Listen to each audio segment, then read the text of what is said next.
sometimes you leave a date and you're like, were they funny or was I just funny? Or was that the martinis? Yeah. I think you were funny. Oh, okay, Dale.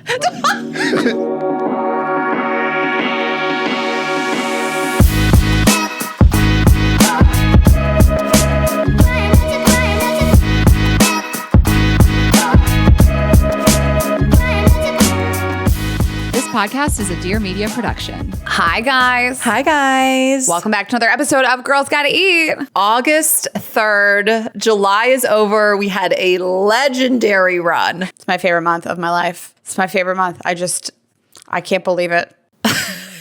We did a lot. When we were recapping the month, we were like, we did the most. Never had a July like that. But we have Dale Moss today, Rayna's new man. No, we will talk about Rayna's. All Rayna, you guys had a moment. I don't know. And it was very funny. I'm still rooting for you guys. He could be the third in your couple. Insane thing to say. Insanely disrespectful thing to say. I think him and Shashank could have a great time together. Oh my God. Anyway, we are glad to have him back for you guys. You've been requesting it for years. So we have Dale today. And we answer the burning question of, was it a date? Shashank, I love you. So much disrespect. I actually said to you the other day, I have something so nice to say about Shashank. People are going to be like, Rayna needs to calm down. Well, I'm sad, girly pop. Say it. I'm going to say it when we talk about Dewey. All right. Well, we're thinking partners and we'll get right into it. Thank you to BetterHelp. See reviews and decide if it's right for you at betterhelp.com/GGE. An article, get $50 off your first purchase of $100 or more at article.com/GGE. And thank you to ButcherBox. Get $20 off your first box and free shipping, plus your choice of ground beef, chicken, or sirloins in every box at butcherbox.com/GGE. And thank you to Zenni. Get 15% off at zenni.com/podcast with code podcast15.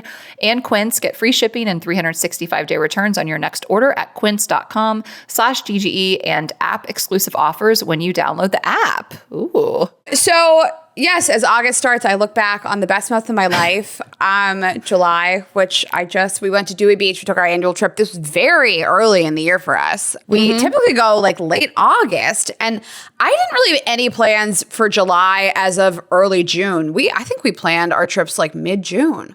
Yeah, I think early days we would go to Dewey in July, but then I really just started to prefer August, and it's always great. You know, I love a September. I love a June. I was there for Memorial Day weekend, but this was a little early for us. And I think even some people in the town were surprised.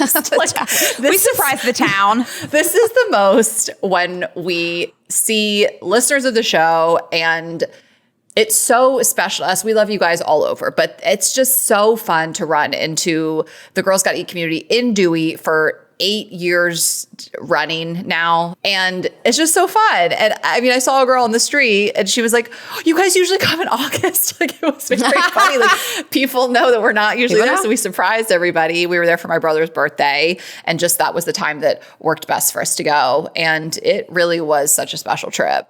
I was having a lot of feelings about it. So we invited some new people on the trip. First of all, Shashank came. He was the only guy on the trip. He was the honorary girl on the girls' trip. And we brought Megan, who was new, and some people who usually do come, didn't come. And I don't know, I was driving down with Megan to meet you guys. And I was just thinking about what we have sold women about their lives if they don't have children by a certain age or they don't get married by a certain age. And I feel that you and I speak about this a lot, but this was really representative of that to me, where I just thought here is me and one of my closest friends driving down to meet up with my best friend, and we're all going to share this condo, and my life is so full, and I didn't need a ton of money to do this trip. I don't need a partner to do this trip. Just this is the thing that matters to me the most in life. And I never thought I'd be 40 sharing this condo with my best friend and her husband and two of my other girlfriends who are single and I don't have kids, and my life feels so full, and I've taken a different route than other people have taken or that society tells women to take. And it just, I had a real moment of just gratitude for being able to do that and having life not have turned out the way you thought it would when you were young, but it's better. Oh my gosh. Yeah. And I mean, yeah, I'm married, whatever. But all my friends are single, 43 years old. And I've taken all these trips with all these single girls. It's crazy. And it feels so inspiring at this age. And, I'm a couple years older usually, but everybody is still late 30s, early 40s. And the France trip, the Dewey trip. We went to this concert, which we'll talk about. Like, it's me and a bunch of like hot single ladies. And I'm just like the married woman. And I'm like, this is pretty dope. You know, and I say to Shashank, where I'm like, he's younger than me and all his friends, most of his friends are married and having kids. And I'm out here with like, all my friends are single. I mean, we're always like running around New York. And of course, these are women that I've chosen to surround myself with in recent years, women that want to live life in a certain type of way. And of course, I have tons of friends that are married with kids too, but it has become like more apparent that I'm doing really fun, amazing things with women who are not tied down in any way and who are all living their best lives and are just like happy and hot and crushing it. I mean, all of our friends are single. And our other two friends that we were with, our friend Laura threw a pool party and our friend Lee came down. And neither of them were with their husbands. I mean, one of their husbands was back at their house. The other one was upstairs in the house. But like, it was just us and all these girls and like no kids. Your nephews came over, which was very cute. But I don't know. We say it all the time. You can just choose a really, I guess, quote unquote alternative path in life than the norm, but still have this like really full, special, amazing life. And I'm never lonely for 1 minute. I'm not wanting for anything. I felt really grateful and happy. But like the first friend that gets married in like your 20s and she's like, I'm the first one. And then everybody's single and running around. Why? How is that me at 43? I don't know. Literally how? How is that happening? I don't know how this happened. I mean, honestly, my friends have really all done me a solid. None of them are married. None of them have kids. I mean, and you married somebody who just like, he is part of the girl group. I mean, most of our friends, almost all of them are with people that I really like. We tolerate. No, I'm kidding. I'm kidding. We do like most of them, but like I wouldn't invite them on a girls trip. Like I think there's this wide range of like partners. You have like of male partners. You have the male partners that just kind of sit there and say nothing, and they're just a piece of furniture in the room. And I don't hate it, but I don't need it. And then you have like male partners that just need like so much attention. And I definitely don't want that. That's gross. Why you're in a group of girls, you get no talk attention. Too much, mansplain, get it, like speak out of turn. No, I don't want that. I don't need like an extra piece of furniture in the room, and I don't need somebody that wants a lot of attention. He's just like right up the middle. He like speaks when spoken to. He says something funny and goes back to his phone. Like he's just happy to let you shine. I mean, let this be an example to all men. Like that's really the only person I want around me in a group. It's so husband. True. And you guys are like dead ass when you're like, should Shashank come? I'm like, what? Like you and Megan will be like, well, like it'll be the three of us. And someone will be like, I wish Shashank was here. I'm like, y'all, okay. I mean, it's so flattering. And he's just so chill and easy. He's the easiest person to be around. And when he obviously contributes something to a conversation, it's valuable. And he just kind of chills and he gets along with everybody. But he does have a Dewey personality that comes out, and Dewey Shashank really came out on this trip. And we were at the Starboard one night, and this singer and band I love, her name's Kristen, and the band is Kristen and the Noise, but she didn't have her whole band with her, and she just had two members of the band. And this is someone I've been seeing and looking up to since I was 19 years old. I mean, or younger probably. She's been playing in and around Delaware and Dewey Beach for so long, and she's just has the best voice. She's just such an icon, and she has become a fan of our show. So the first time I realized like she knew who we were, it was at this, I think it was a Starboard staff party. I was tagging along with Matt, and I'm like, I can't believe it. Kristen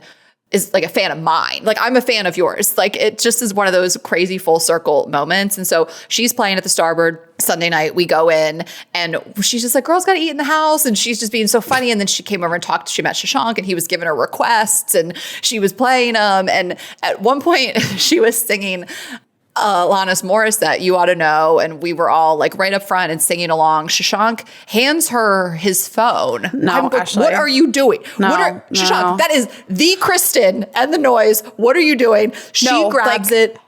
And then she like turns it around and is filming herself. We'll put this on the screen. It's also on my Instagram. And is like filming herself with all of us. Like she understood the assignment immediately. When I saw him hand Kristen his phone, I was like, sir? And he knew. They had like a moment. I feel like I watched it in slow motion. I was like, everything I thought about you was wrong.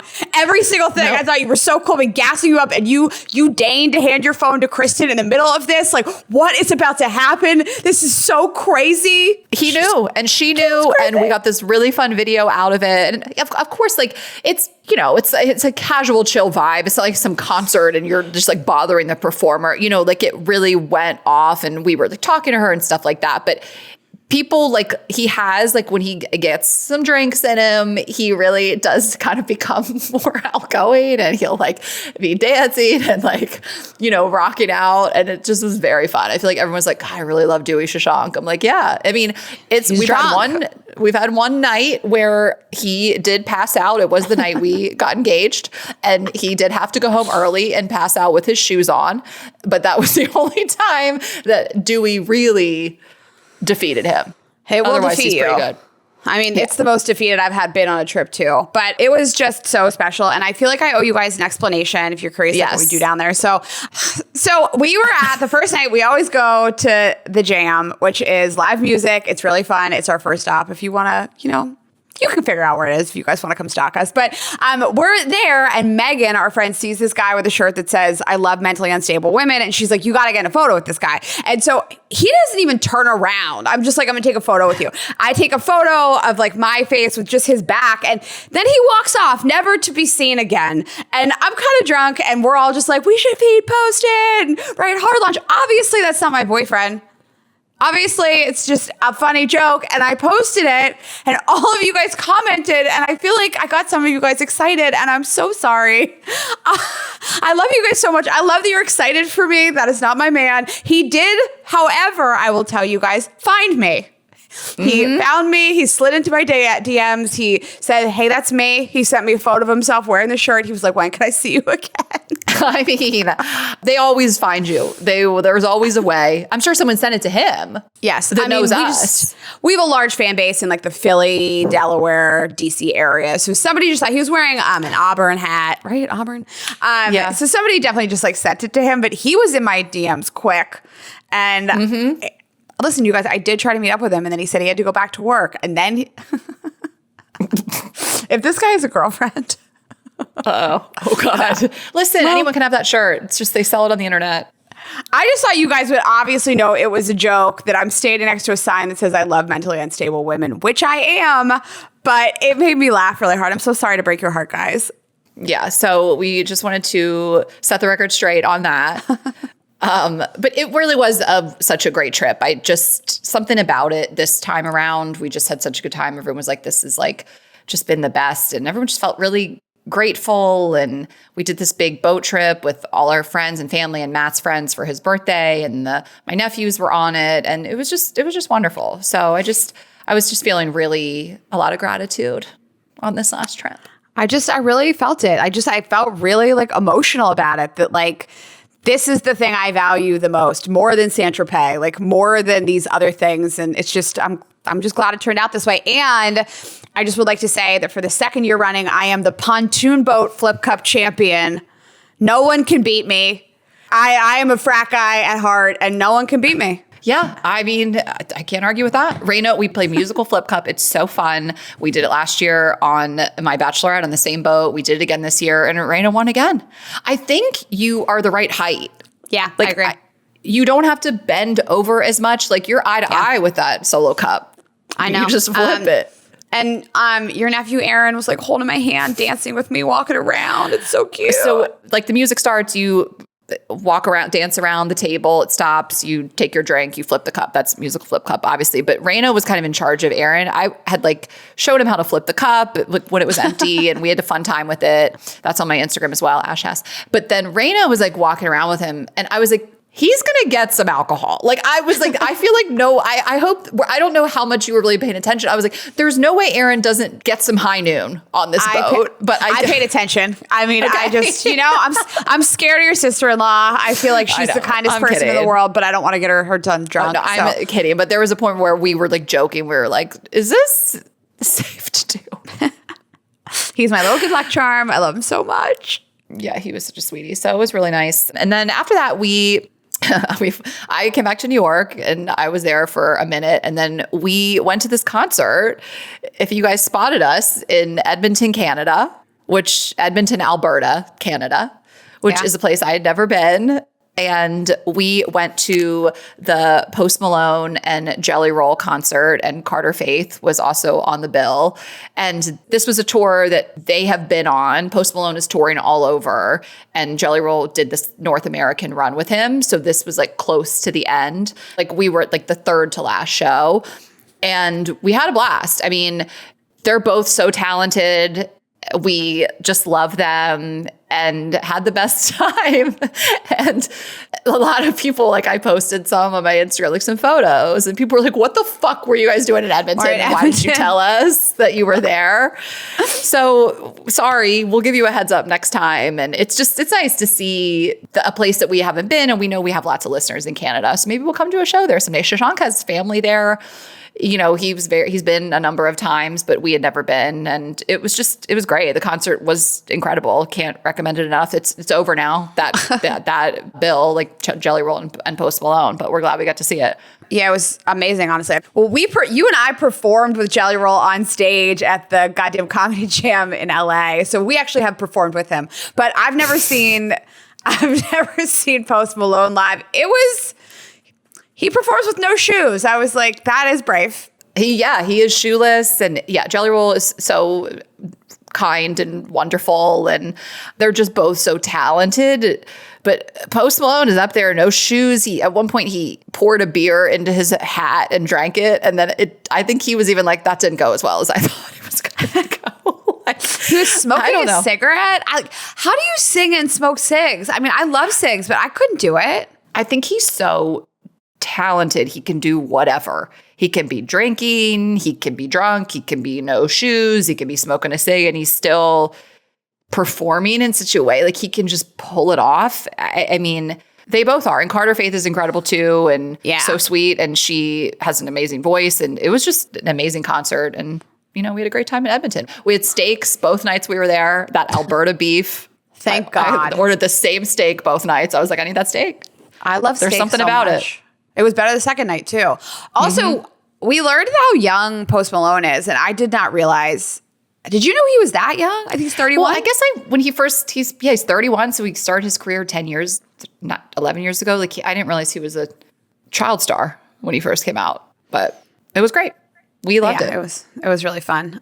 Again, I have never spent so much time with you in my whole life. It has been a lot. Well, I also had one more thing I wanted to announce. I know you guys always love to know what's going on with my body. I lost a toenail, and it's rough. Realized this toenail was coming loose like a couple weeks ago. And it's like from running, which is like, how fucked up is that? You're trying to do something good for your body, I know. Be fit, be healthy, and you lose a toenail. It's like runner's toe or whatever. So I had noticed that it was coming loose, and it was at the point where I was like, it's about to fall off, and I don't want to like rip it off, whatever. So I went to my nail salon in New York. It's called Golden Tree. That's where I've always gone. I was excited to go back there and visit my own stomping grounds. And I go in there and I'm like going to get a pedicure. This was like before we left for Dewey. And I'm trying to talk to the nail tech about what we can do about the toenail. And it is tough to have that type of conversation with a language barrier. Like, what are we going to do about this thing on my body? Like, what type of surgery are we going to perform on an appendage when we really are not able to communicate? And I mean, I think that they see this stuff every day. This has happened to me. Yeah. So I was like, I'm going to just trust her. Sometimes you can communicate better than this. Was not really one of those times. I was like, I feel like we're not. She was saying glue and powder. And I'm like, sounds great. And then so I'm like, I guess we're going to do it. Because she was trying to take it off. I was like, don't take it off. And I think she knew what was best. And so I was like, let's leave it. Let's just like patch it up. So like, I was just being a pussy about it. So she mentions glue. She mentions powder. She goes to town. She does a powder dip, whatever. She glues it back on. It looks perfect, right? I mean, you guys saw it. It was the best of all 10 of them was the fake toenail or whatever the fuck she did. So I'm like, she crushed it. We went that night. Oh, I forgot we need to talk about Chicago. I want to mention Chicago. We went out to Chicago that night and the musical. And I'm like, this was perfectly done, no notes. And a week later, I went for a run in Dewey. I ran to yoga. And the second I got to the yoga studio and took off my sneakers, the toenail was loose again. Lost the toenail. Lost my toenail implant. So if anyone can feel my pain on this, it is so brutal. And so then I just had to take it off myself. Mm-hmm. It's regrowing. You got to start painting the skin. You can try to put a tip on it. The first time I put an acrylic nail on my toe, it was a real reckoning moment for myself. It's a humbling experience losing a toenail. Yes. It's starting to grow back. I'm not going to paint my toe. It's just what it is. I'm just going to embrace it. And so the middle toe on my left foot, it's there and it's bare and it's there and it's bare. But anyway, so I just wanted to throw this in. That night, jog my memory, we saw Mateo Lane in Chicago, the musical. He plays Billy Flynn. It was incredible. He is such a brilliant, incredible talent. And so we just wanted to mention that. But is he in it anymore? No, I love the theme of this intro. We're just telling you guys about stuff you can't do anymore. And that's okay. Oh, no. But you can. Okay. But you can always lose a toenail. He's such an amazing talent. Chicago is my favorite musical. I don't really actually care about musical theater that much, to be honest. If you guys do, great. It's not typically what I spend my money on.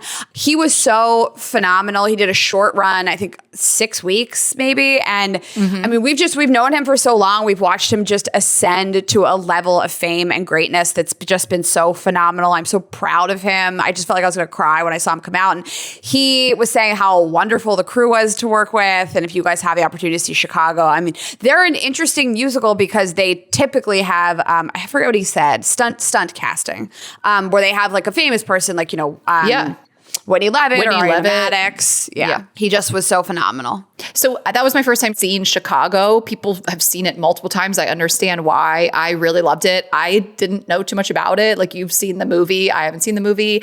I didn't know that it was just really all song and dance and a really minimal set. And the focus is on the choreography and the singing. And so anyway, just congrats to him. And sorry you can't see him anymore. But again, it's one of those musicals that there'll be someone you were really interested in seeing will probably star in it in your lifetime. That's how they do it. I mean, he said he wants to do it again. And I also, I came home and watched Chicago because I love the movie. I'm obsessed. Okay, well, we are just going to talk about our partners and then we will get into it. Dale Moss. I am telling you guys about Zenni. So we love this. I wear glasses. Rayna sort of does. I never know what you're doing. I wore them the other night to watch TV and I was like, oh, that's what stuff's supposed to look like. This improves my life a lot. So if you wear glasses or sunglasses, you might know how it is. You don't want to replace them until you absolutely have to because they can be really, really expensive. But Zenni is changing that. They are an online eyewear shop with stylish prescription glasses, sunglasses, and customizable lens options at prices that make it easy to own more than one pair, starting at under $30. So you're just going to go to zenni.com, pick a frame, enter your prescription, customize your lenses, and they ship right to your door. No store visit, no pressure.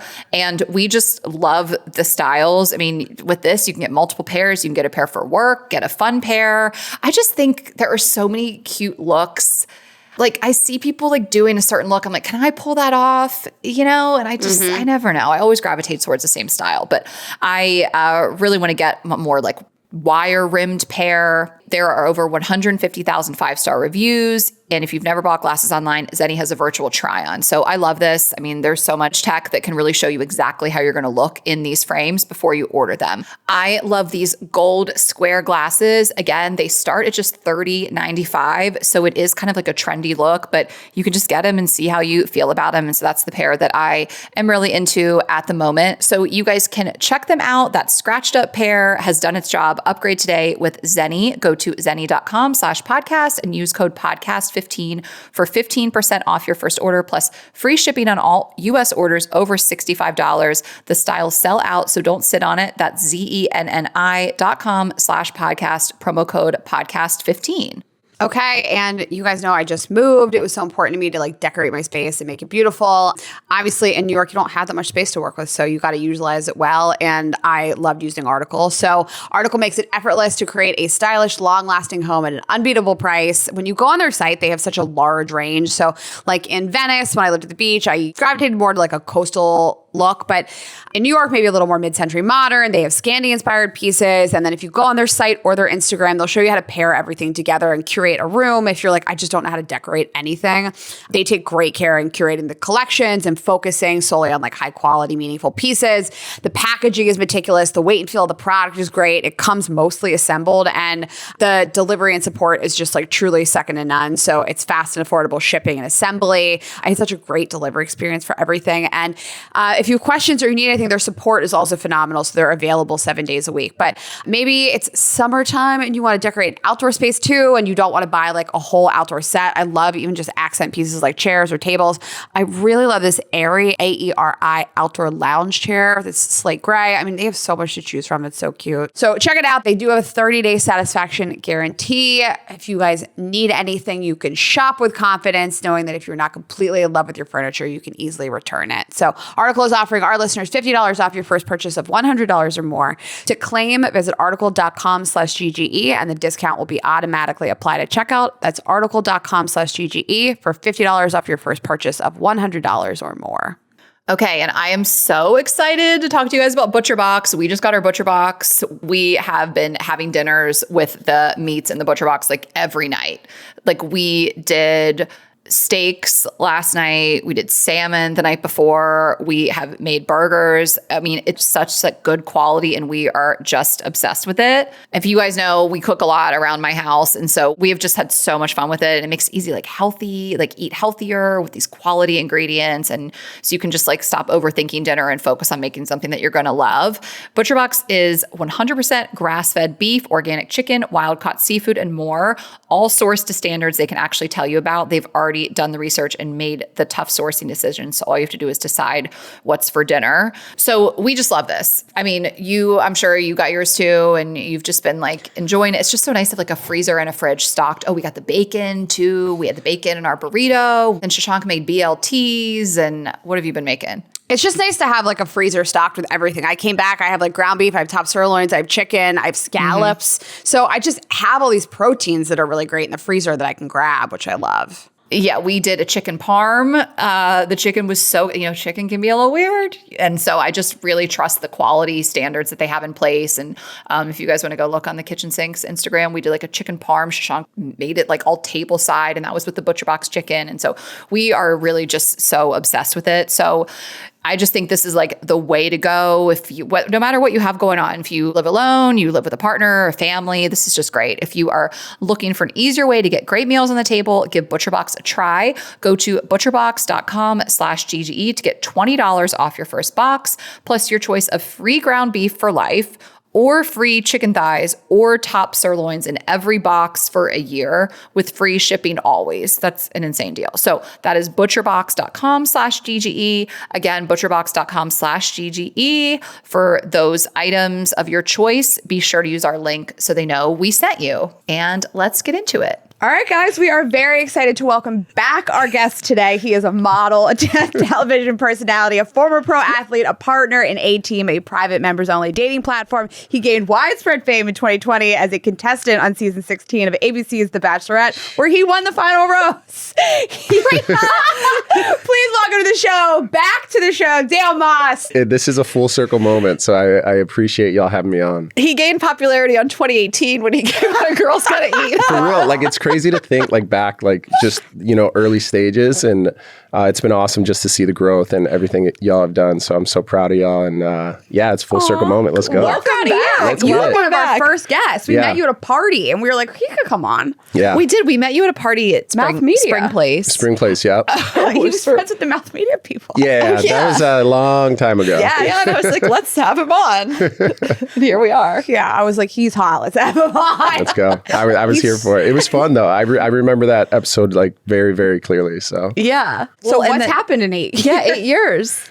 I mean, a lot of life has happened. There's so many transitions that we go through, right? Like, there's the show and then there's business, there's relationships, but life is really good right now. I'm really focused outside of the stuff front facing, really building business behind the scenes. We've got A-Team. I'm a partner at A-Team, which simply put, if you think of like a Raya, but with a health and wellness pillar. We love it. We're launching in the city. It's going crazy right now. So that's been really fun. And, I'm just really investing into things I'm passionate about and the ones that I'm able to, have ownership and really be able to scale these businesses. I mean, there's a lot of dating apps out there. We love something that doesn't focus on drinking. So like, what was like the idea behind this app? I think one of the biggest things is people underestimate the value that our relationships have on our overall health and well-being. And like, dating apps have desensitized us to human connection. Like, it's swipe culture and there's so many options, but that's not like really building a relationship. So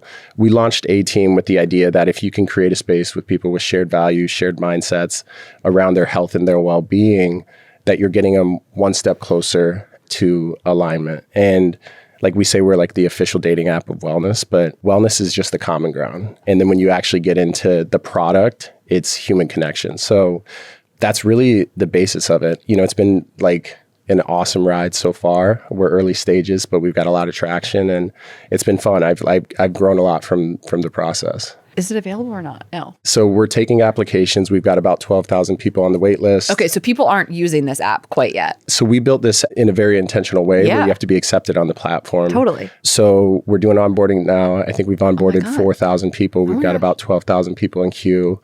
Yeah, we're fully launching with our live events. The app's going to be fully open here in roughly, we hope, like a month. Oh my gosh. So can you tell us a little bit about how, we just jumped right in, but how it works? Like, how do you connect on the app? Yeah. So, I mean, if you think about like a traditional app, a lot of the like baseline features are very similar, right? It's what people are used to.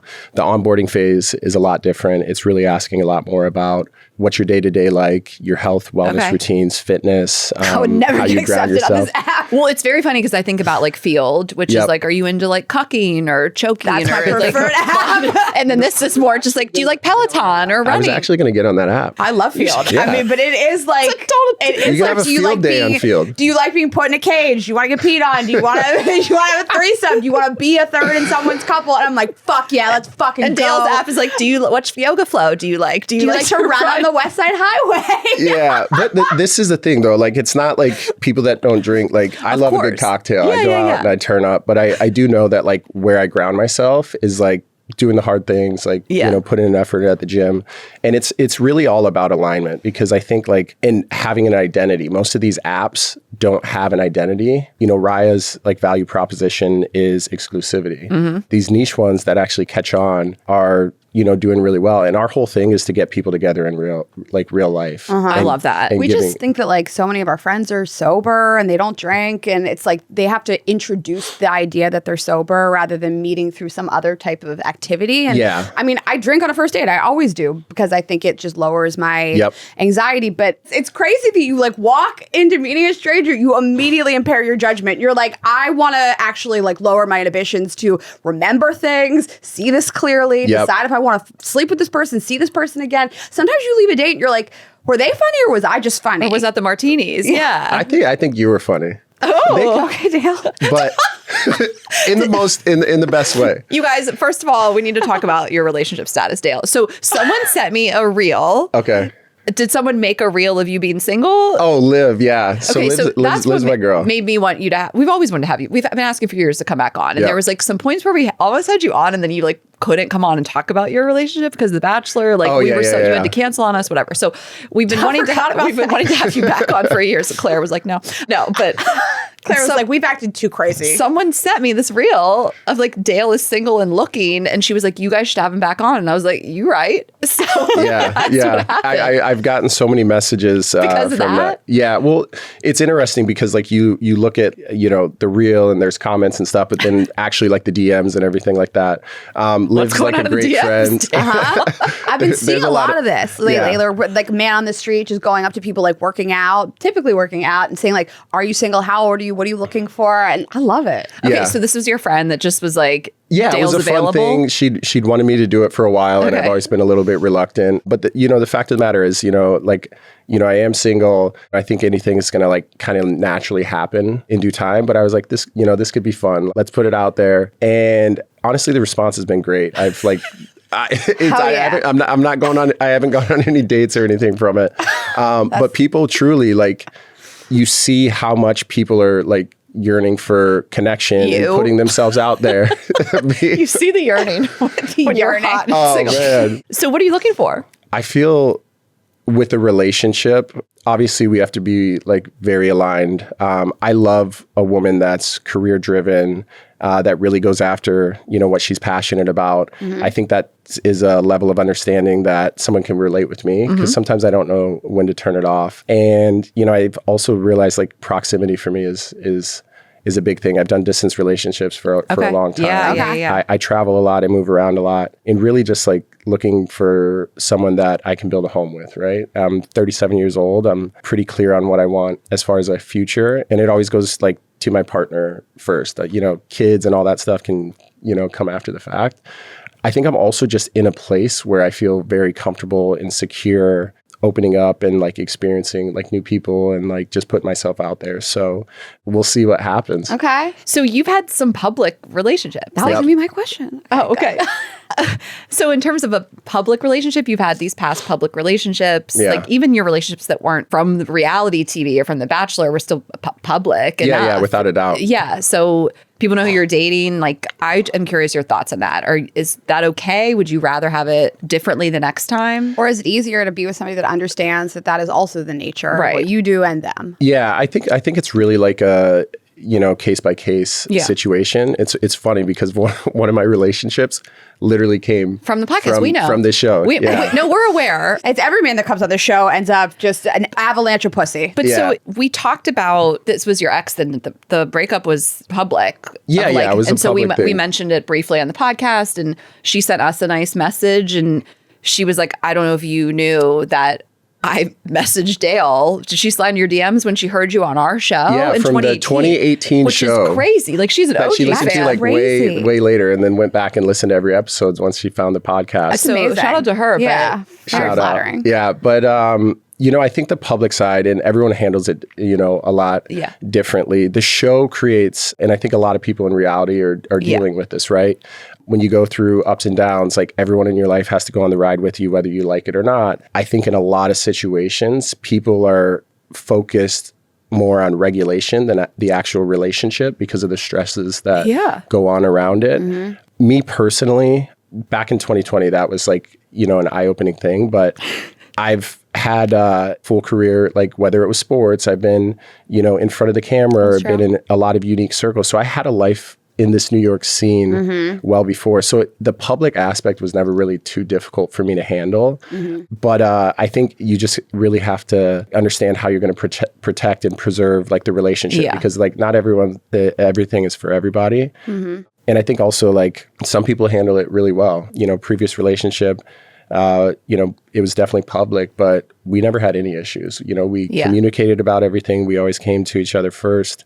We had each other's backs. Now, sometimes stress, anxiety, it can build, and uncharacteristic things happen just because of the pressure and stuff. So I've definitely accepted that my relationships are probably going to be public in some aspect, but that's also why I'm very conscious of like trying to protect the other person so we can build without them feeling pressure, especially if they're not in like the public eye or anything like that. I mean, you trained for this. I mean, you were objectively on the craziest season of The Bachelorette that's ever existed. Yeah. It was, I mean, Dale was insane. You guys didn't see this in 2020. They left the show together. I mean, Claire was like on dates with other guys just to talk about Dale. It was crazy. She was like, so what was Dale up to today? She was like sniffing your boxers. And then they were like, Dale, you have to propose. And you were like, wait, what? And then we just had a guest before this. And we were talking about it with her because we said we have Dale Moss after this. She was like, wait, what? She's an incredible like author. And she's like, I also love reality TV. And I'm like, wasn't that the best season? The best 6 episodes of The Bachelor ever. Well, I mean, it was wild. Like when I look back at it now. Yeah, what do you feel like looking back at it? I going into it, like everyone's like, oh, is this staged? No, like there was nothing staged there, right? And we also had a lot of time to like, because they shut down the filming, and we had a lot of time to like get to try to understand someone and like, see the things that we like. Because on social, even if you weren't talking, you could see it. And honestly, this is actually interesting how it compares to like dating apps. So you form and you see these things. But the reality is like, I also had an insecurity that you could make it work with anyone if you tried hard enough. Okay. And that like I wanted to be the best possible partner for someone, but sometimes people just aren't the right fit, or there's life situations that are going on that make it like really tough. Like we were in the pandemic, we were, you know, a lot of things, but I learned like a lot from that season, but it was crazy, but it shaped the way, and I'm, you know, grateful for it. It changed the way I look at relationships as a whole. And I think it helped me, you know, show up in a different way, and also like put more boundaries. Because you feel like previously you felt like I can make it work with I anybody. wanna, like hone in on This that. kind of changed your idea of that? Yeah, I think, you know, I've always had this, like I've always been a provider. You know, I have all sisters. My dad was not in the picture a lot when I was growing up, you know, struggled with some addictions and things like that. So I've been paying bills at my house since I was in 8th grade, you know? And like, I always wanted to be that and do that and make sure. And I had this belief that if I like didn't execute, my family would fall apart. And, you know, I think that's something I had to grow out of. And I think it's also like that kind of mindset in a lot of ways is a lot of things that men are struggling with today.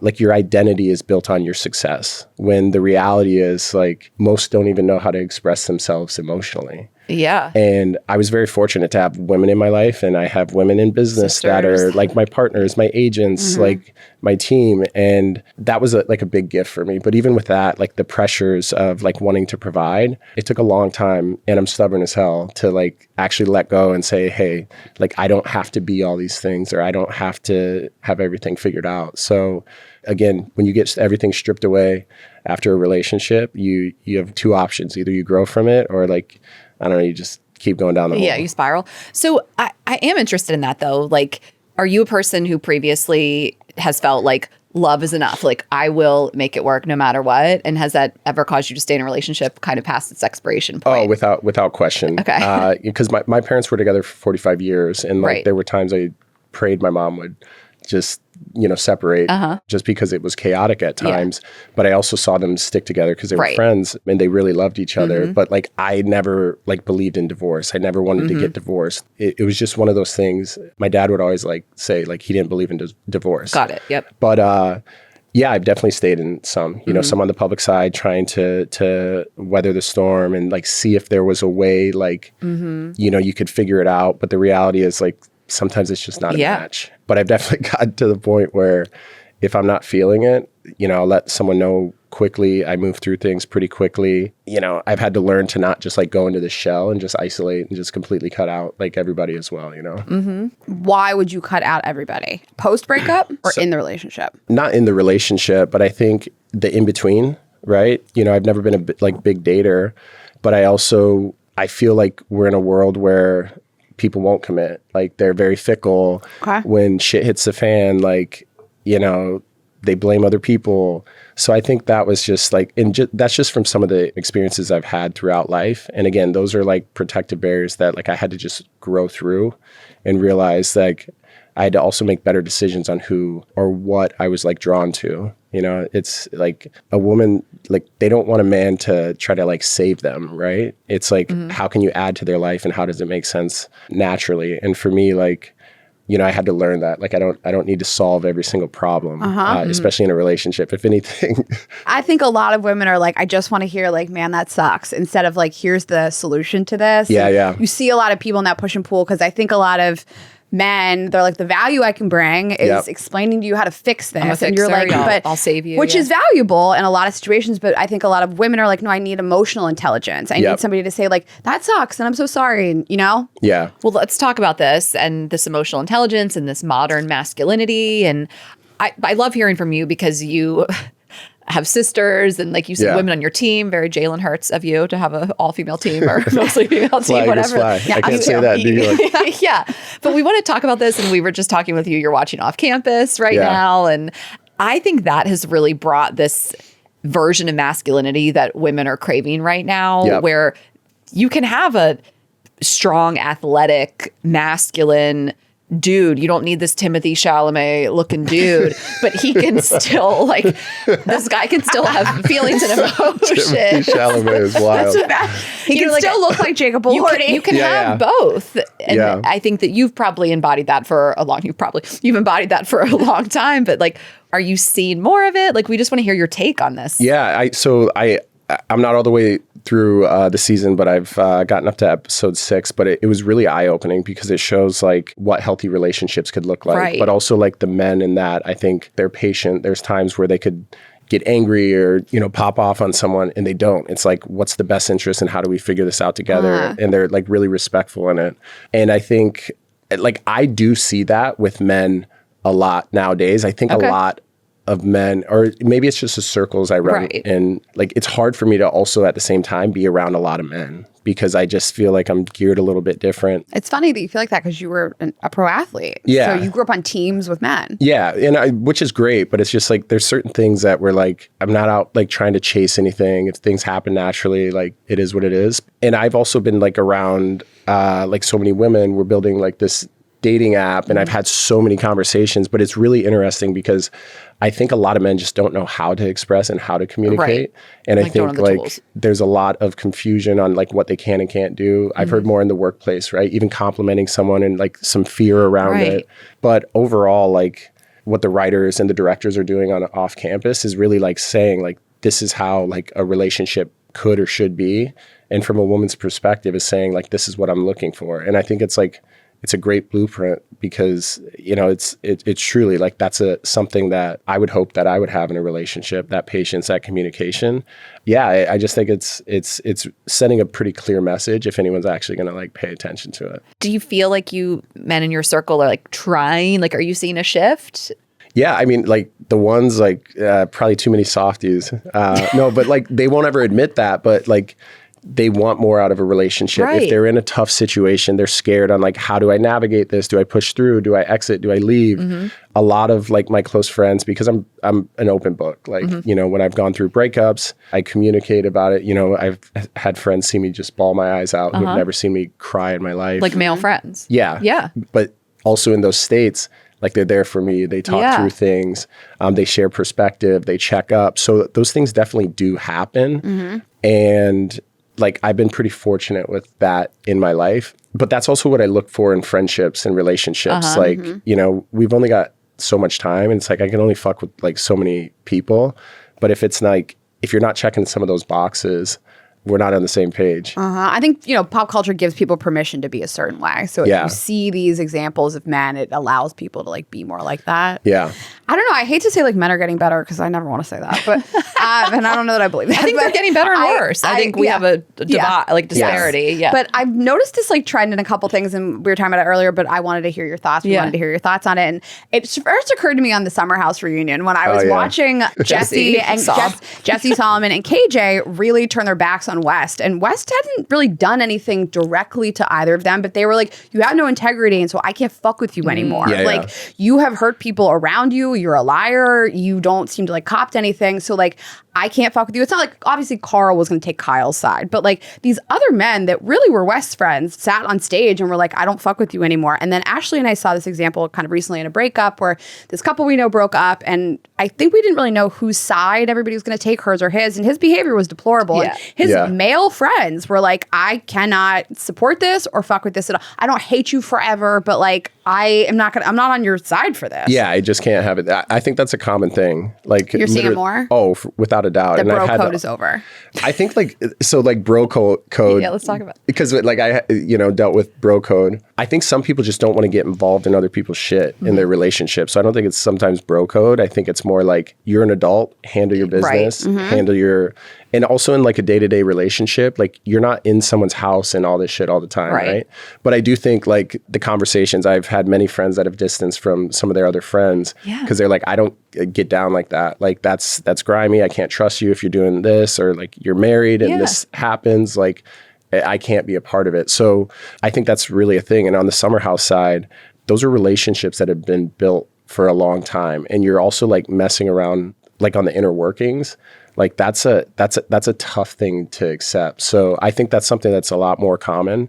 I've seen people check the other person, even if without their significant other knowing, and saying, yo, you got to clean your shit up. You got to like figure this out because like, one, she doesn't deserve that. Two, I can't be a part of it. If they're married and like they're running in the same circles, it's like, we can't like, don't involve me in this. Yeah, this is just, it's just messy. Or like it's integrity and it's character. And how you do one thing is how you do everything. Like, I don't know. Can you have a a guy friend that's fully cheating on his wife and he's still going to be an honest, good friend to you? Maybe, but I think people are like, this is who you are as a person. Yeah. And so I can't trust you. But I think a lot of people have always been like, a lot of men have been like, boys will be boys. I'm not getting involved. That's my bro. Not my business. Yeah, not my business. He's a good friend to me. And I am seeing that less and less. I think that like women hold men accountable, but like men have to hold men accountable. Your peers have to hold you accountable. It's fine. All day long I can say men are fucking trash. And that's important also. But I think your friends, your male friends need to say like, even I can't watch this and support this. Yeah. Yeah. I mean, Rayna and I had a friend that did some stuff that we just like could not look at her the same after. And it was tough. It was like, she hasn't done anything to us personally, but I can't fuck with this. Like we can be cordial, but like character matters. Well, I think it's a real thing. And I think like those conversations do happen all the time though. It's like, hey, you got to address this. You got to, get your shit figured out. And I think if there's like the gray area or the confusing point, it's like, at what point do you interject? And like, what role does that play on the relationship? Like, is it your place to tell John's wife that, hey, this is going on? Or do you press John and say, you got to get this cleared up? We're going to distance ourselves. Like, this is your responsibility. Because I think that's his responsibility, right? Yeah. But it's like the dynamics, like no one wants to be around chaos and no one wants to be around that type of behavior, especially like people doing it consistently. Yeah, I don't know that I'd be the person to tell somebody's partner. I don't want to be involved in that type of drama, but I can't be friends with you if you're doing that. The distance I can't be is naturally involved in that. going to happen. I know. We've talked about that. Like, what if I was cheating on my husband? Actually, I can't. When you say things like that, it's just upsetting. No, but I'm like, what? And I was like, Rayna, you got to support me, girl. I don't. It would harm our friendship. I would be like, I'm so Team Shashank on this. He doesn't deserve this. He's such a good guy. Of course not. No, I'm just like, don't even suggest it. But no, I mean, if one of my friends was objectively doing something just so immoral, so like just devout of any real character, I just would be like, this will materially affect our friendship. Yeah. Right. Also don't tell me about this. But now we're in a dynamic where I'm like, don't tell me about your life. And people are like, well, you're judging me. It's like, well, you're doing something that is worth judging. Yeah. Or like you're in the middle of it. And then it's like, I'm not going to be your like sounding pod or whatever for something that like I can barely like listen to. Yeah, I can't support. Yeah. It was interesting though with Summer House. I feel like we saw this reckoning. Like I feel like Jesse sobbing on stage was this like men are coming to terms with I think it's bad male behavior. It's clear as day. Like I think that is a true like authentic representation, and I think it's something that is common. Like guys are more in tune. I'm not saying that they have it all figured out, and I think like a lot want to be like even more open, more vulnerable, things like that. But something's got to shift. Like they talk about like loneliness and all that. Like what's the deal? Like why is everyone single? I'm single. Yeah, but you have a track record of long-term serious relationships. You're not pathologically single. Yeah, like I'm not someone who's like going on a million dates and it's all like falling through. If anything, like especially now, like I'm looking, if I meet someone, like, are we going to have a potential to really build a life together? Yeah. I'm also very secure, like, with myself and where I'm at with my career and the things that I'm focused on. I also know that sometimes I'm not the easiest person to be with just because I'm on a plane, 60 times a year and moving around. But I think like a lot of the things that I've done personally and stepped away from certain things in business and even circles is to create more space so I could actually like invest in the things that matter, a relationship in the way that I would like to. Whereas before, I don't think I always did that. Okay, just going to take a quick break. I am telling you guys about Quince.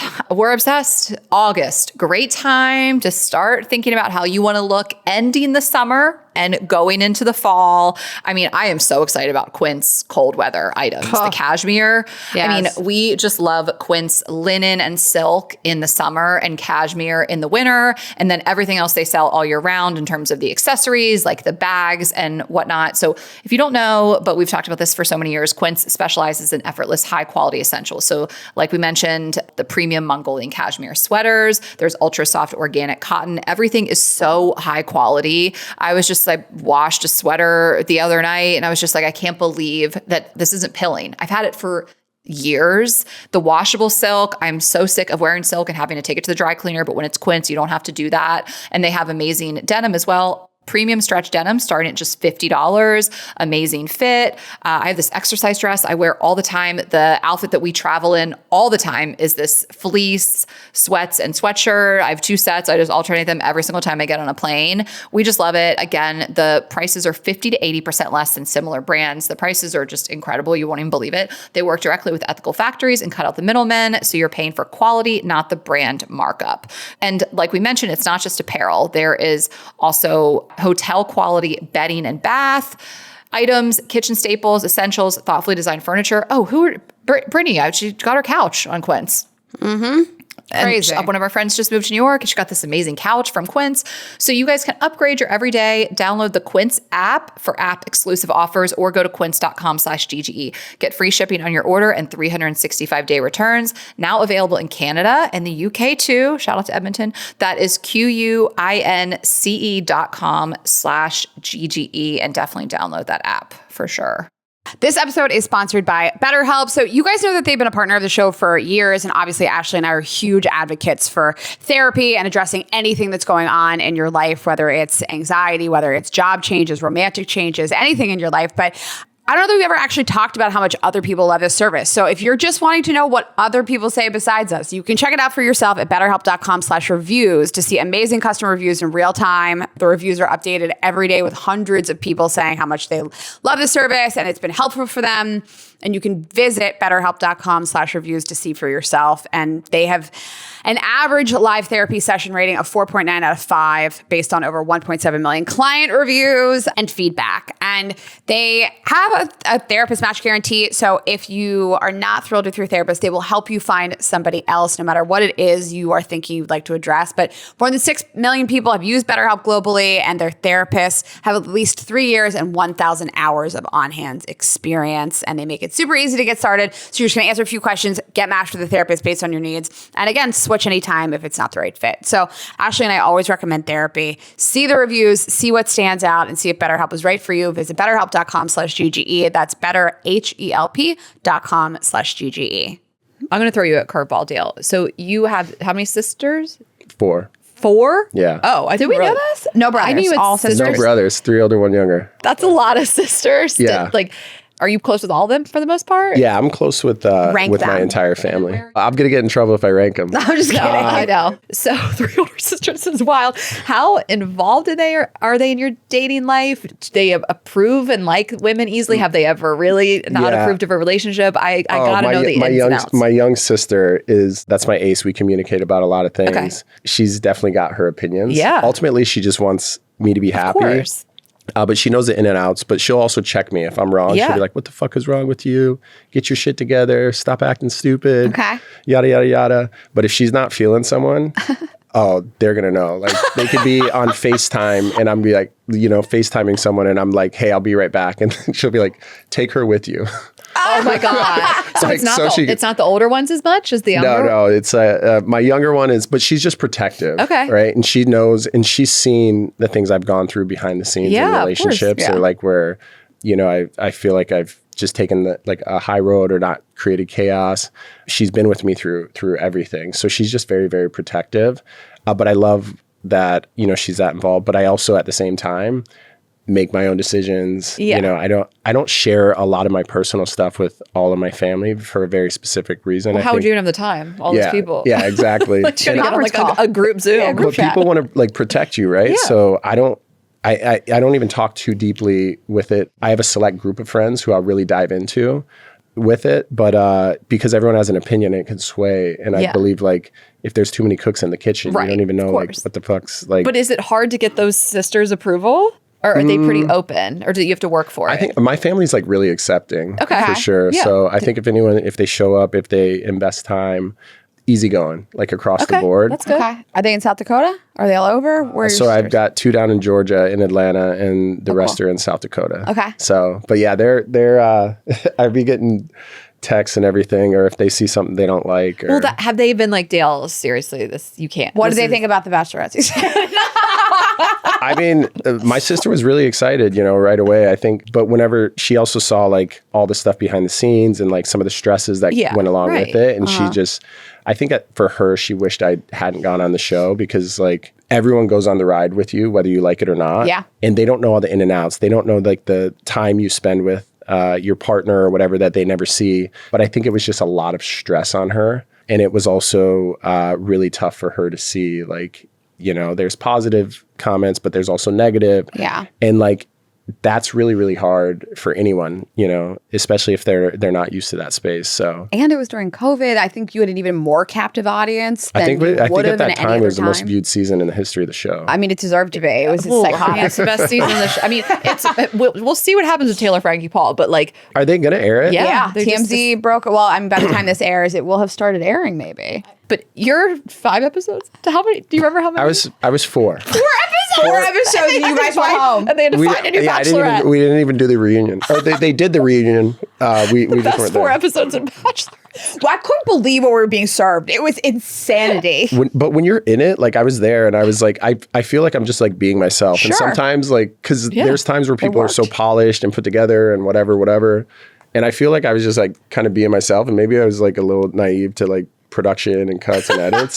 But I was like, They were like, Dale, you have to propose now. Okay, so I want to hear your feelings on reality TV. Are you done? Would you do more? I mean, you did Bachelor in Paradise after years, right? Of being in the franchise. That was like so fun for you to go back. I made that decision last minute. Okay. And honestly, and I've said this before, but like, I was really worried about being like emotionally numb after my relationship ended before the show. Right. It took a lot out of me. And I think I was legit concerned. I wasn't dating. I wasn't seeing people like that. And I really wanted to let go of control. Also like just experience something and kind of put myself out there. I have a role within the franchise over the last X amount of years. So it was cool to, kind of dive in, but also from like an insecurity standpoint, I'll go back to that. But truthfully, like, I was like, I'm going to stay away from Bachelor, this or that. Like, I'm done with that. But it was a fun experience. I have a lot of like friendships, relationships from the show. Is great. I've really like my time on a dating reality show is definitely probably done. Okay. I think I've outgrown aged some out. of those things.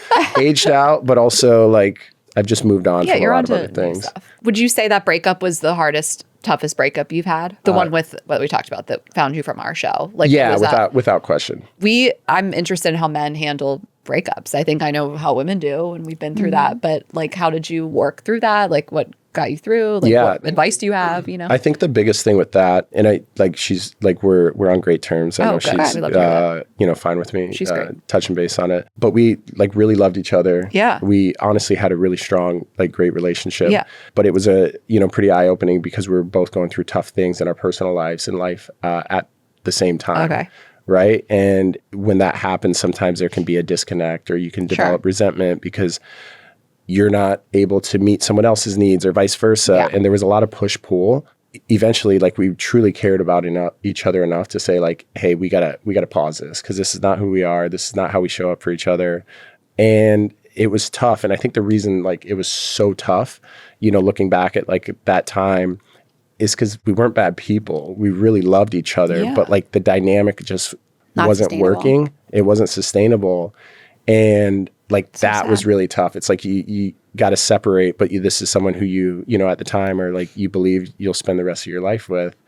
Yeah, that one, like that freaking rocked me. Yeah. I mean, breakups are so hard when it's not like somebody doesn't cheat. They don't betray you in a really terrible Yeah. way. Your friends Right. don't hate them, It's you not know? volatile, yeah. There's nothing like so tangible. Like there's not an event Yeah. that you hate a person. It's like this like slow drip is really, it's tough. I want to validate it. It's like really the worst breakups. And you're like, I do love this person. They're a good person. Yeah. And, I think back to like, I'm a master compartmentalizer. Mm-hmm. I could have the worst thing in the world happen to me. It goes in the back of my brain. Mm-hmm. It's like nothing ever happened. That's something that I would do a lot of times with like loss and relationship. But like this one, I made it like I really let myself feel it. Yeah. And people saw me in a state that they'd never seen me before, but Really? they also, Okay. I saw a side of people that I had never seen before because I allowed them to actually like be there for me, which is something that typically I never would do. Do you feel like as a performer, I feel like she and I have to do that. Like if something really bad happens to me, I have to get on stage. It doesn't matter. Like, do you feel like as a performer also? Yeah, go on we're Paradise. on a lot, right? So like in my day to day, but I remember like there were times like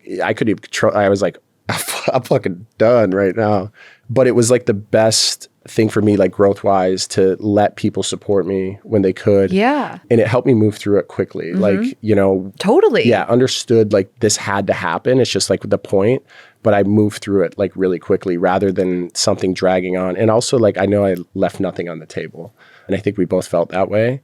But yeah, you got to feel it. Otherwise, you're not getting through it. Well, that's what women do. Women feel it and we cry and we get the pain out of our body. And we talk about it incessantly with our friends and our family and our therapists. And men bottle it up and then it comes out in these ways, various ways, you know, years down the road. Or, you know, everybody knows the story of this guy who got his heart broken when he was 20, early 20s. And he never... I don't understand. I mean, I'm not like shading anyone there. I just can't. No, it's what you did is healthy. Yeah. It's just like, that's how you actually get through it. I don't know. It's not with you forever, It's affecting your interesting. future relationships. Like the male loneliness epidemic, like you guys could help yourselves, you know, by talking about your feelings with each other, and instead of just like drink it out, fuck it out.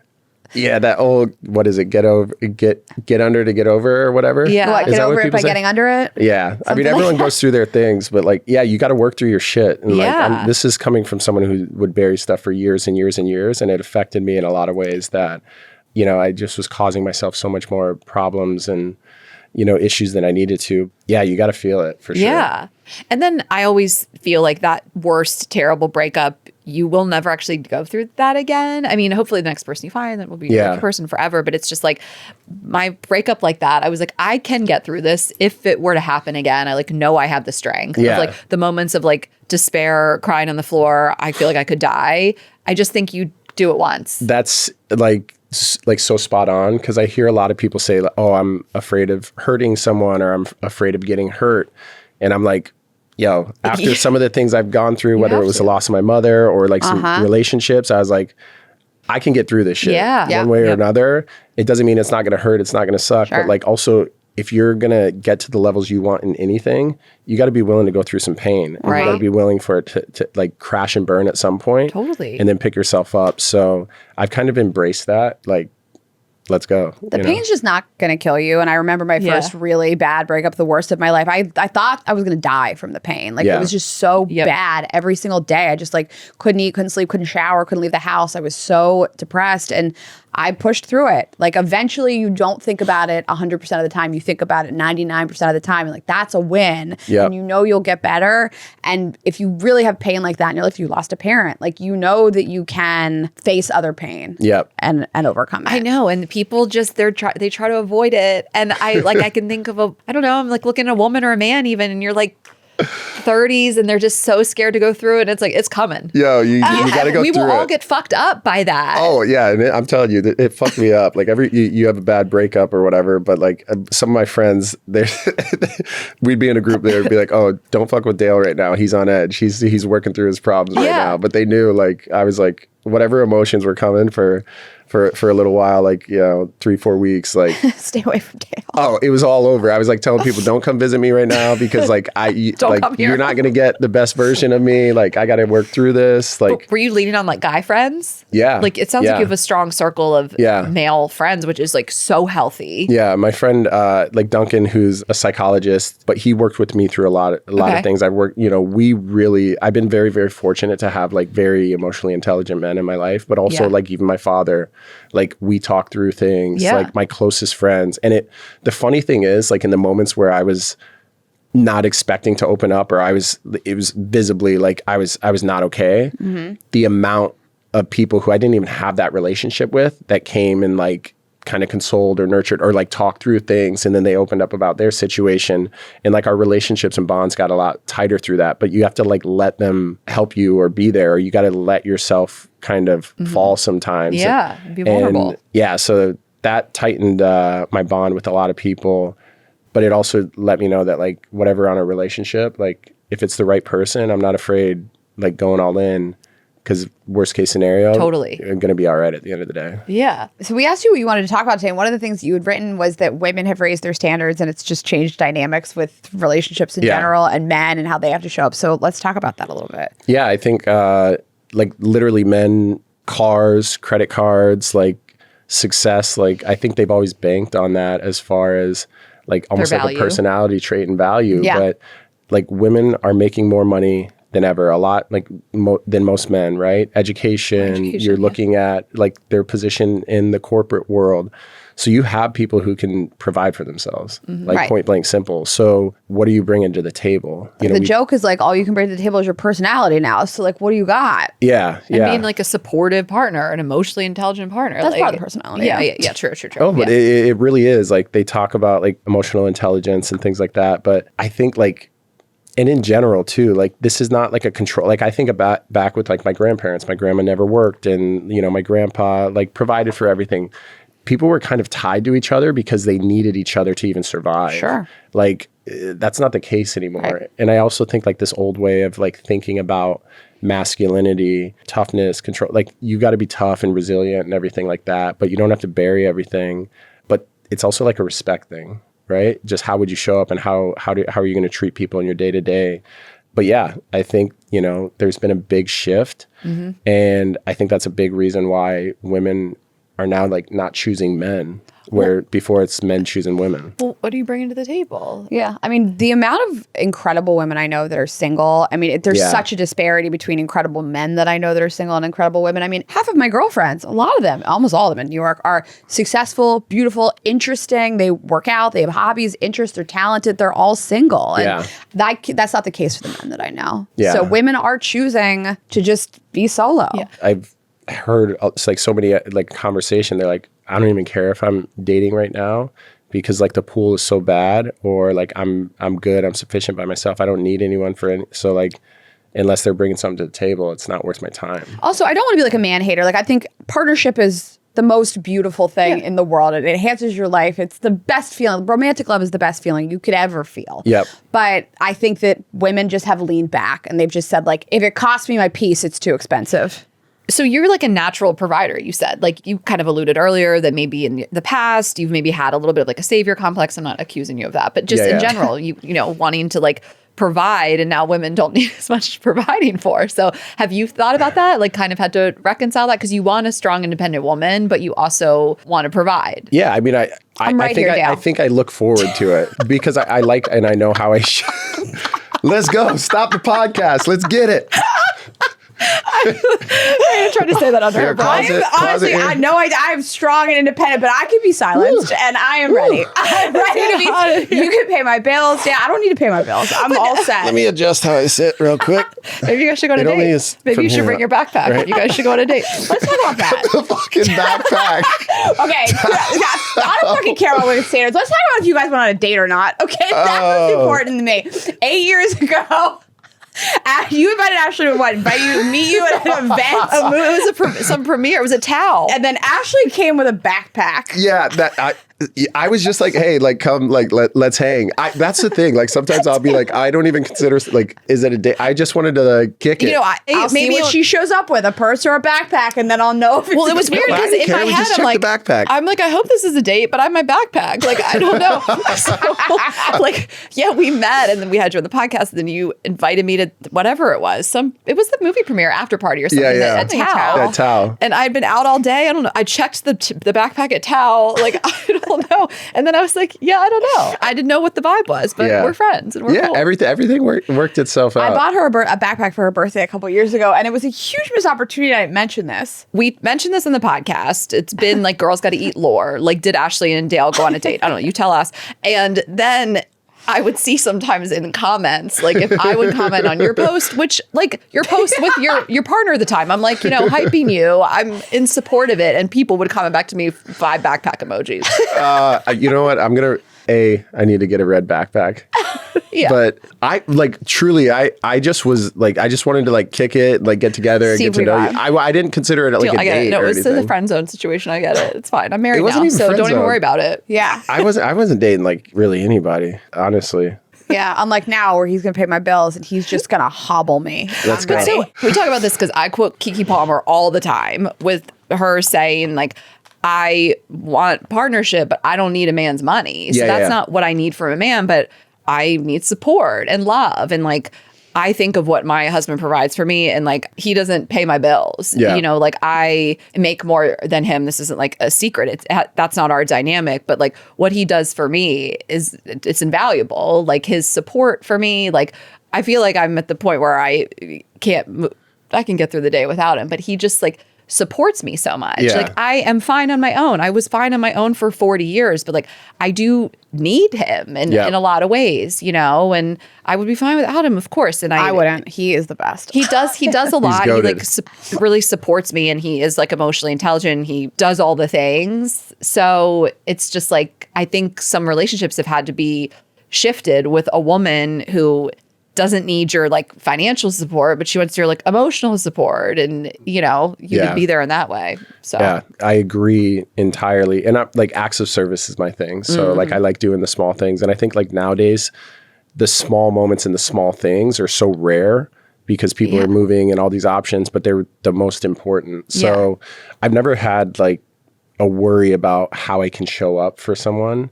I look for someone who's driven, successful, who has their thing. I want to be able to support them in that, and not by like trying to like be involved in every aspect of like the business, but just so like I can go on that ride and like be there with them. So that's not intimidating to me. I think like for me, that's kind of like the baseline. They don't have to be doing like the most elaborate thing. They just have to be like really, really passionate about it and work hard on it. So yeah, I mean, I look for that heavily. All right, well, guys, if you felt the bill, slide into Shoot Dale's right here. DMs. No, I have a question for you. You travel all the time. Yeah. You're always on the road. You're always in an airport bathroom taking a selfie. That's his thing. It like popped off randomly. So I was like, let's just ride It's your it. thing. Yeah. And so how do you make a partner feel secure in the relationship? Do you have to even think about it, or is it natural to you? Like, do you have to kind of think like, I need to be consistent and text or whatever it is because I'm gone all the time? And I make it a big point that even when I'm not there, like they're a priority in the relationship. So that could be the text, that could be a heart here, that could be this or that. Because I think a lot of times when there's separation, it's like you have your life when you're together. Obviously, there's some shifts when you're not. But like as far as like insecurities about like what they're doing, or I've never really had anyone try to like control my movements outside of like maybe a few moments. I think different rules apply to different partners, and we've said this before. Like, I think if somebody's with you and they feel like you want to be with them and you're intentional and you're trustworthy, then post your airport selfies. Yeah. You know? you just seem, I mean, you know, I've never dated you besides that 1 month, but like you just seem, one night, 1 month, one night. It was a glorious night. You seem like a solid partner. Like, is that the feedback you get mostly? Like, I don't see you as like a woman wondering where she stands in a relationship with you. Yeah. I don't do well with gray area. And I think like in some of the relationships where like if there was gray area, I made it pretty clear that like I'm clear on like this might not be where it's at. So, and if I'm investing in someone, like you're going to know it. And I'm not afraid of like doing too much or all this stuff. Like I'd rather do that than and let them know where they stand and how I see them. Ladies, he will love bomb you. I mean, even like picking up the phone and calling to talk to someone. Like people are like, no one ever calls me. I've never experienced this. I wanted to ask you this. I just saw a clip. You did a podcast recently. Yeah. You said like you'd be calling people and they're like, what's happening? Yeah. So, It's like, I love that. I like to hear someone's voice and check in and like, there's this, but like, pick up the phone. Like, I'm not trying to keep tabs on you. I just want to hear your voice and see how you're doing. And that's like such a foreign thing. Like you're texting for like a month at a time and like you barely know the person's voice outside of the No, I few want to be on the times. phone every single day. Only if we're sleeping together. Like Ashley doesn't call me. Ashley, we've probably called each other. I don't know. It's an emergent. It's like a really serious emergency. Yeah, we like really need to talk something through. Like something's really bad. Yeah. Have you ever called someone and they're like so flustered? Like someone you're newly dating? Do you just call? Like just I mean, I think like there's been times like I can hear it in their voice when like they're so shocked. Yeah, like what the fuck is like, going what's on? wrong? Like why are you calling Yeah, if me? she called me, I would be like, what happened? Yeah, and it's like texting and it's like, look, like I'm just going to pick up the phone. I love this is easier. And truly like they're shocked. Multiple people have said, I've never had a guy call me in the first like week or two. Like all they do is text. And I'm like, just a quick check-in. I want a surprise FaceTime, but like only if I'm sleeping with somebody. Everybody else now. Right. At the FaceTime thing with anyone, like no one has my location outside of like, I think one person. Oh, really? It's not even like a hide thing. It's just like, because I don't look and see where my friends are. I have their location, but I never look at it. And like the random FaceTimes. You don't It's like a not even random to hide. FaceTime? Sometimes. like it. But Okay. as a whole, like if it's like all the time, like Do people randomly FaceTime? The only people, Only my somebody I'm brother with dating. with my nephews is the only real My FaceTime. sister-in-law with my nephew. My brother better FaceTime me. Yeah. yeah, with the my sister, boys. she FaceTimes me, like go off and like, I mean, I think it also like if, you know, I'm in a relationship, FaceTime me like all you want, or just, you're probably going to get, hey, is everything okay? Yeah, I don't that's know. it. I just don't like the random FaceTimes are just one thing that. Well, you're a millennial. Like you're in that you had to grow up calling girls on the landline, you know, and their dad could answer. And I think that's like a very millennial thing is like, we do want to talk on the phone, but like the FaCetime generation is a little young. I you don't and even talk for Shashank don't hours. FaceTime? I'm just saying, like, let's tap in. Yeah. Like, what's up? Oh, but we're long distance all the time. But like today, like when Yeah. you're here, Yeah, I and do. Yeah, like you guys will FaceTime. but that it's like also like reminiscent of our previous long distance relationship. Like, so it's like hard to say. yeah, like, are we doing it because it like brings us back, or are we really want to see each other? Okay. Oh, like if you're seeing someone, that's different. That's like, different. That's what I'm saying. Romantic relationships and your nieces and nephews. And that's what I'm. it. That's thank you. Like, I don't really need to FaceTime my friends. No, when our friends FaceTime, I don't want that. Well, And yeah, usually, you know, it's some random like other person who's on there that I probably don't want to talk to. Right. Oh, right. They're like, you gotta oh, meet I just Dale. got with this person. No, you got to meet a fan. Or like, I'm, You know? or yeah, sometimes, and I'm like, hey, what's up? But like, can you like just clear Never it do that before? again? Yeah. Yeah. Or they're out like fucked up, and it's like, I had a male come on. comedian FaceTime me once, and he was like, I want you to like talk to these girls. I was like, you FaceTime me to get pussy? Don't do that. Right. You have to do a meet and greet. Can't you just do this on your own? Like, what do I have to tap I've in? had people where they're like, "Will you take a picture with my my wife?" And I'm like, "Yeah, totally." Like, you know, but it's kind, right? But then he's like, "Dude, I'm so gonna get laid tonight from this." That's And crazy. I'm like, this is fucking weird. Exactly. That is such a funny thing. I swear I've had that happen like multiple Wait, times. Dale, I also forgot that you FaceTimed us during that Boston show. yeah, No, when I called in. forgot about this. Oh my You god, called people in. went crazy. So that's the night I met my husband, by the way. Oh wow, That show is like lives forever. It's a crazy show. That's the night that I met this guy that I wrote a whole comedy hour about. Yeah, that was October 2021. We were all in Yeah, I costume. remember that. I was wearing like a taco because you have the whole taco like. Oh yeah. Oh yeah, that goes way back. Is it I Party blame my agent City? for that. Yeah, so I went in. Are you I embarrassed by this, Dale? So I went in for something. I thought it was Broadway, the modeling industry, right? You could do like something great, and then you have like some Okay. random. And I walk in, and they have all these costumes. I was like, "What the fuck?" And my agent's like, "Dude, just get through it. Like they're paying you like really well. It'll never see the light of day." And I'm like, and there's like multiple. I was like, "I'm not doing that. I'm not." They had some weird shit in there, but the taco one. Wait, was so cool. what year was this? 20. Whoa, probably 17. Okay, so yeah, so if 16. you guys don't know what we're talking about, obviously Dale's a model, and these once you kind of got fame on reality TV, people found your old modeling photos Yeah. from Party City, and you're wearing this taco costume, which I own. I own one as well. I'm not gonna lie. You stole it three of from the them. shoot. No, they sent it because they thought it was gonna be funny, and I was gonna do this whole thing, and then I was like, So these pictures came out. Whatever. Bottom line is. That's what I dressed for that show in Boston, and we called you anyway. You know, you were fresh Taco off The Dale. Bachelor, yeah. And you Maybe we'll put a FaceTime. little clip of it in the episode. We have this great reel of us calling you, and Ashley's in this taco costume, and you pop up on stage, and the audience goes berserk. Insane. that. I remember that. You That like show. That was so actually cool. answered. Shashank's in the audience, like I can't compete with this. Oh. He's like, I came here to try to meet this girl. Oh She's my God, FaceTiming other is guys in crazy. front of me. This guy I would fall in love with is filming it. Like, it's really crazy. Yes, exactly. It was so funny.